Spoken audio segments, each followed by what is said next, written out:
जी नाज़रीन, असां ज़िले शिकारपुर जे थाणे नापरकोट जी हद मां इंतहाई अफ़सोसनाक ख़बर जी आगाही शेयर कंदा हलूं। नापरकोट थाणे जी हद में बदअमनी जो राज आहे। करमपुर लाड़ो लिंक रोड ॾुआरनि जी अमाजगाह बणियल।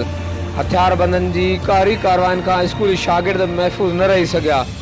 करमपुर लाड़ो भरिसां 4 नामालूम हथियारबंदनि ॻोठ मीरल खान जाफ़री खां करमपुर तरफ़ ईंदड़ स्कूली शागिर्दनि अब्दुल जब्बार जाफ़री, इरशाद अहमद जाफ़री, आदम अली जाफ़री ऐं रायब अली जाफ़री ते ॾींहं ॾिठे जो हथियार ताणे यरगमाल बणाए तशद्दुद करण बाद 2021 सीडी मोटरसाइकिल फुर करे सोनवा तरफ़ फरार।